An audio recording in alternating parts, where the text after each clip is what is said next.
Ika-33 Kabanata. Ngayon, Job, pakinggan mong mabuti ang sasabihin ko sa iyo. Handang-handa na akong magsalita, at ang mga sasabihin ko'y nasa dulo na ng aking dila. Ang sasabihin ko'y mula sa tapat kong puso, at tuwiran kong sasabihin ang aking nalalaman. Ang Espiritu ng makapangyarihang Diyos ang gumawa sa akin at nagbigay buhay. Sagutin mo ako, kung kaya mo. Ihanda mo ang iyong katuwiran at harapin ako. Pareho lang tayo sa harapan ng Diyos. Tulad mo rin akong nagmula sa lupa. Kaya huwag kang matakot sa akin, at huwag mong isipin na aapihin kita. Narinig ko ang mga sinabi mo. Sinabi mong, wala akong kasalanan. Malinis ako at walang ginawang masama. Pero naghahanap ang Diyos ng dahilan para ako'y pahirapan. Itinuturing niya akong kaaway. Kinadinahan niya ang mga paa ko at binabantayan ang lahat ng kilos ko. Pero Job, mali ka sa mga sinabi mo. Hindi ba't ang Diyos ay higit kaysa sa tao? Bakit mo siya pinararatangan na hindi niya sinasagot ang daing ng tao? Ang totoo palaging nagsasalita ang Diyos. Kaya lang hindi nakikinig ang mga tao. Nagsasalita siya sa pamamagitan ng panaginip o ng pangitain, habang ang tao'y natutulog ng mahimbing sa gabi. Bumubulong siya sa mga tainga nila para magbigay ng babala.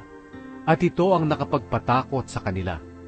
Ginagawa niya ito para pigilan sila sa paggawa ng kasalanan at pagmamataas, at para mailigtas sila sa kamatayan. Kung minsan naman, itinutuwid ng Diyos ang tao sa pamamagitan ng sakit, tulad ng walang tigil na pananakit ng buto, at nawawalan siya ng ganang kainin kahit na ang pinakamasasarap na pagkain. Kaya pumapayat siya, at nagiging butot balat na lamang. Malapit na siyang mamatay at mapunta sa lugar ng mga patay.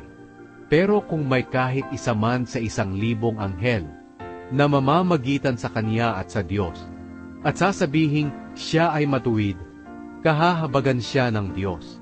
At sasabihin ng Diyos, iligtas niyo siya sa kamatayan, nakatagpo ako ng pantubos sa kanya. Muli siyang magiging malusog, lalakas siya tulad noong kanyang kabataan. At kapag nanalangin siya sa Diyos, sasagutin siya ng Diyos at masayang tatanggapin. Ibabalik ng Diyos ang matuwid niyang pamumuhay.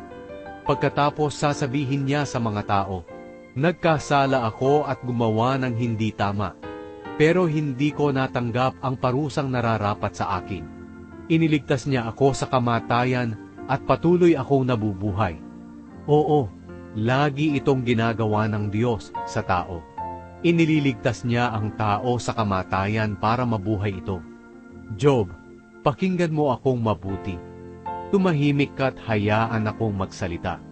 Kung may gusto kang sabihin, sabihin mo, dahil gusto kong malaman kung wala ka talagang kasalanan. Pero kung wala ka namang sasabihin, tumahimik ka na lang at makinig sa karunungan ko.